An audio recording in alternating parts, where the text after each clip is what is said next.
Body language की जानकारी हिंदी में। शुरू करते हैं शारीरिक भाषा। शारीरिक भाषा अमौखिक संचार का एक रूप है जिसे शरीर की मुद्रा, इशारों और आंखों की गति के द्वारा व्यक्त किया जाता है। मनुष्य अनजाने में ही इस तरह के संकेत भेजता है और समझता भी है।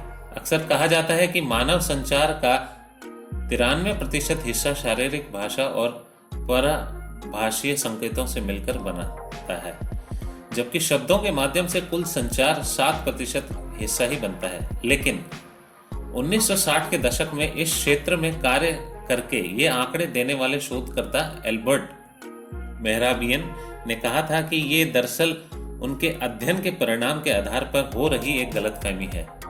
मेहराबियन के नियम के अब निर्वचन या मिस इंटरप्रिटेशन को देखें। अन्य लोगों के ने जोर दिया कि अनुसंधान के आधार पर संचार में छिपे अर्थों का 7 से 70% हिस्सा अमौखिक व्यवहार से प्रकट होता है। शरीर के भाषा किसी के रवैये और उसकी मनोस्थिति के बारे में संकेत दे सकती है। उदाहरण के लिए यह आक्रामकता, मनोयोग, ऊब, आराम की स्थिति, सुख, मनोरंजन सहित अन्य कई भावों के संकेत दे सकती है। शुरू करते हैं शरीर की भाषा को समझना। लोगों को पढ़ने की तकनीक अक्सर प्रयोग की जाती है। उदाहरण के लिए साक्षात्कार के दौरान आमतौर पर शारीरिक भाषा को प्रतिबिंबित करके लोगों को निश्चित अवस्था में लाने के लिए किया जाता है। किसी की शारीरिक भाषा को प्रतिबिंबित करना इस बात की तरफ संकेत देता है कि उसकी बात समझी जा रही है। शारीरिक भाषा के संकेत का संचार से अलग भी कोई लक्ष्य हो सकता है। दोनों ही लोगों को ये बात ध्यान में रखनी होगी। पर्यवेक्षक अमौखिक संकेतों को कितना महत्व देते हैं, ये वो स्वयं निर्धारित करते हैं। संकेतकर्ता अपने संकेतों को स्पष्ट करके अपने कार्यों की जैविक उत्पत्ति को प्रदर्शित करते हैं। शुरू करते हैं शारीरिक अभिव्यक्ति। शारीरिक अभिव्यक्तियां जैसे कि हाथ हिलाना, उंगली से इशारा करना, छूना और नजर नीचे करके देखना, ये सभी अमौखिक संचार के रूप हैं। शरीर की गति और अभिव्यक्ति के अध्ययन को काइनेसिस या गतिक्रम विज्ञान कहते हैं। जब मनुष्य कुछ कहता है तो साथ ही अपने शरीर को गति देता है, क्योंकि जैसा कि शोधकर्ताओं ने प्रदर्शित किया है, इसे संचार के कठिन होने पर भी बात कहने और समझने के लिए मानसिक प्रयास को मदद मिलती है। शारीरिक अभिव्यक्तियां उस व्यक्ति के बारे में बहुत सी बातें प्रकट करती है जो उनका उपयोग कर रहा है। उदाहरण के लिए इशारों द्वारा किसी खास बिंदु पर बल दिया जा सकता है या एक संदेश को आगे बढ़ाया जा सकता है। आसान संचार में आपकी ऊब या रुचि को प्रदर्शित कर सकता है और स्पर्श, प्रोत्साहन या चेतावनी जैसे भाव प्रकट कर सकता है। सबसे बुनियादी और शक्तिशाली शारीरिक भाषा संकेतों में एक है कि किसी व्यक्ति द्वारा छाती के पास अपने दोनों भुजाएं बांधना। शायद संकेत देता है कि वो व्यक्ति अनजाने में ही अपने और अपने आसपास के लोगों के बीच एक बाधा या दीवार बन रहा है। इसका मतलब ये भी हो सकता है कि उस व्यक्ति की भुजाएं ठंडी हो रही हैं। यह स्थिति और स्पष्ट हो जाती है यदि वह व्यक्ति भुजाएं रगड़ता है। जब पूरी स्थिति शांतिपूर्ण हो तो इसका मतलब ये हो सकता है कि जिस बात पर चर्चा हो रही है उसके बारे में व्यक्ति गहराई से सोच रहा है।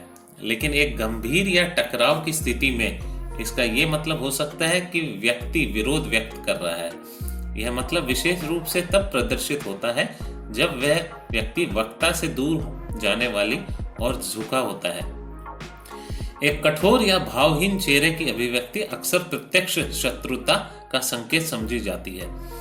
लगातार आंखों में आंखें ढालकर देखना यानी नजरों का संपर्क बनाए रखने का मतलब होता है कि वक्ता क्या कह रहा है उसके बारे में व्यक्ति सकारात्मक सोच रखता है। इसका मतलब ये भी हो सकता है कि व्यक्ति को वक्ता पर इतना विश्वास नहीं है कि वो बात करते समय वक्ता पर से अपनी नजर हटा ले।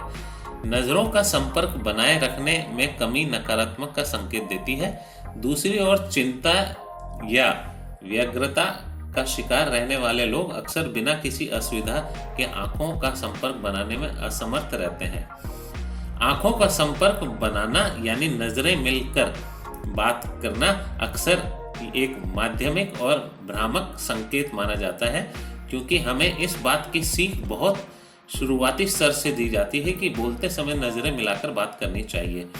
यदि कोई व्यक्ति आपकी आंखों में देख रहा है लेकिन उसकी भुजाएं छाती पर एक दूसरे से बंधी हुई हैं, तो इस संकेत का मतलब ये है कि उस व्यक्ति को कोई चीज परेशान कर रही है और वो उस बारे में बात करना चाहता है।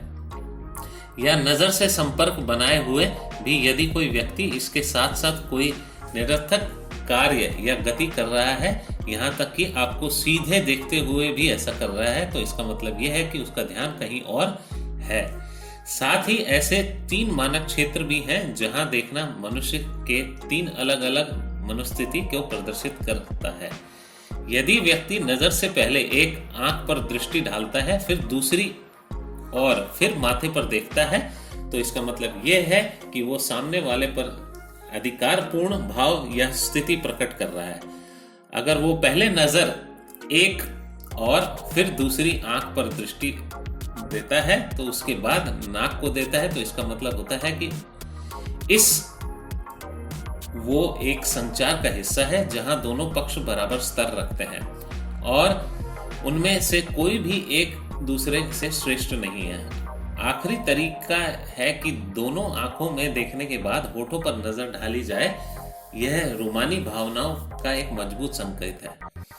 यदि निगाहें बचाकर बात की जाए या कानों को छुआ जाए या ठोड़ी को खरोंचा जाए, तो ये संकेत करता है कि बात पर किसी तरह का अविश्वास है। जब कोई व्यक्ति किसी अन्य व्यक्ति की बात से सहमत नहीं है, तो उसका ध्यान इधर उधर भटकता दिखता है और आंखें लंबे समय तक संकीही दूर देखती रहती हैं। सर का एक तरफ झुकाव रखना ऊबने का संकेत देता है। यही संकेत तब भी मिलता है जब आप लगातार वक्ता की आंखों में देख रहे हैं लेकिन आपकी नजर उस पर पूरी तरह केंद्रित नहीं है। सर का एक तरफ झुका होना गर्दन में दर्द या दृष्टिमत्ता का भी संकेत हो सकता है, या फिर ये इस बात का भी संकेत दे सकता है कि श्रोता में कोई दृष्टिगत दोष है। बातों में रुचि का संकेत आसन या फिर काफी देर तक आंखों से संपर्क बनाए रखने से मिलता है, जैसे कि खड़े होकर ध्यान से सुनना। छल या किसी जानकारी को छुपाने की बात का संकेत तब मिलता है जब कोई बात करते समय अपना चेहरा छूता रहता है। बहुत ज्यादा पलक झपकाना इस बात का संकेत माना जाता है कि कोई झूठ बोल रहा है। हाल ही में ये सबूत सामने आए हैं कि पलकें बिल्कुल ना झपकाना फिर झूठ बोलने को प्रदर्शित करता है, और ये संकेत ज्यादा पलकें झपकाने की तुलना में कहीं ज्यादा विश्वसनीय है। यह ध्यान दिया जाना चाहिए कि कुछ लोग, जैसे कि कुछ निश्चित अक्षमता वाले लोग या आत्मानुचिंतक वर्णक्रम वाले लोग, शारीरिक भाषा को कुछ अलग तरीके से समझते और प्रयोग करते हैं, या कई बार कतई नहीं समझते या प्रयोग करते। उनके इशारों और चेहरों के भावों या उनकी कमी की व्याख्या यदि सामान्य शारीरिक भाषा के अनुसार की जाए तो कई बार गलतफहमी और गलत व्याख्या कर दी जाती है। विशेषकर यदि शारीरिक भाषा को बोली जा रही भाषा की तुलना में ज्यादा प्राथमिकता दी जाए। यह भी बताया जाना चाहिए कि अलग अलग संस्कृति के लोग अलग अलग तरीकों से शारीरिक भाषा की व्याख्या कर सकते हैं। बॉडी लैंग्वेज बता देती है मन की बात। शारीरिक हाव भाव की समझ हमारे पूर्व व्यक्तित्व में तो सुधार लाती ही है, साथ ही अन्य लोगों के बीच अपनी एक अलग छवि भी विकसित करती है। बॉडी लैंग्वेज प्रत्यक्ष या परोक्ष रूप में संप्रेषण का एक सशक्त माध्यम बनती है। विभिन्न शारीरिक भाव और उनके निहितार्थ के बारे में जानिए यहाँ। बॉडी लैंग्वेज में मुद्राएं, स्पर्श, बॉडी मूवमेंट देखना और मुख मुद्राएं आती हैं।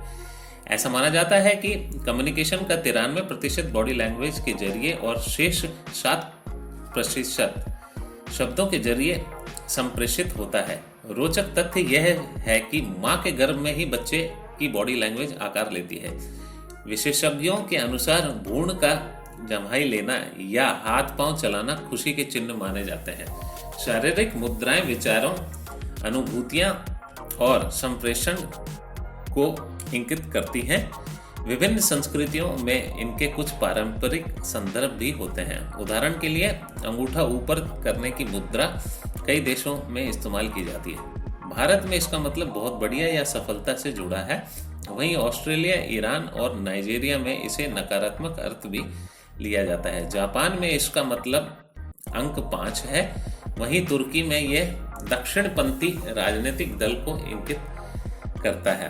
अंगूठे और तर्जनी को जोड़कर गोलाकार मुद्रा बनाने का मतलब आमतौर पर हमारे यहाँ परफेक्ट या संपूर्ण के तौर पर लिया जाता है, लेकिन फ्रांस में इसका मतलब है व्यर्थ, जापान में इसका मतलब है धन और जर्मनी में यह मुद्रा असभ्यता या उग्रता से जुड़ी है।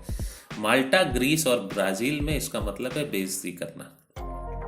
बॉडी लैंग्वेज को समझना हमें रोजमर्रा के कामकाज में केवल इसलिए आगे नहीं बढ़ाता कि हम इसके जरिए आत्मविश्वास प्राप्त करते हैं या अधिक मुस्तैदी से काम करते हैं, बल्कि हम यह समझ पाते हैं कि अन्य लोग असल में क्या करना चाहते हैं। लिहाजा रोजमर्रा की स्थितियां जैसे जॉब इंटरव्यू, कार्यस्थल पर दी जाने वाली प्रेजेंटेशन या स्कूल व कॉलेज में शिक्षा से जुड़े कार्य में बॉडी लैंग्वेज महत्वपूर्ण भूमिका निभाती है। बॉडी लैंग्वेज से जुड़ी कुछ जरूरी बिंदु: बाहें या टांगे क्रॉस ना करें।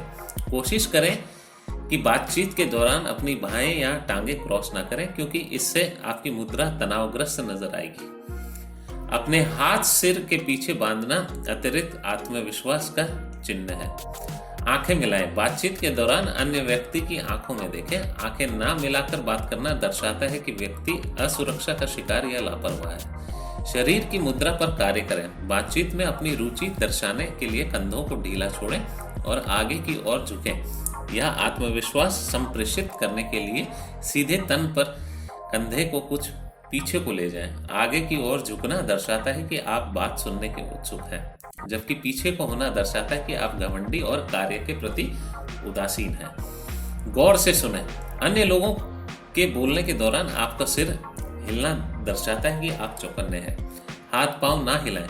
लात हिलाने या टेबल पर उंगलियां फिराने जैसी नर्वस आदतों पर रोक लगाएं। सकारात्मक रहें। जब कोई मजाक करे तो मुस्कुराएं जरूर। यदि आपकी मुख मुद्रा सकारात्मक है तो लोग आपकी बातें सुनना पसंद करेंगे। उम्मीद है कि बेसिक जानकारी बॉडी लैंग्वेज, जो भी आपके शरीर के हाव भाव, आपके सिर से लेकर पांव तक जो भी आपके शरीर है वो क्या दर्शाते हैं, उसकी एक बेसिक जानकारी हिंदी भाषा में आपको समझ में आई होगी। बहुत बहुत धन्यवाद।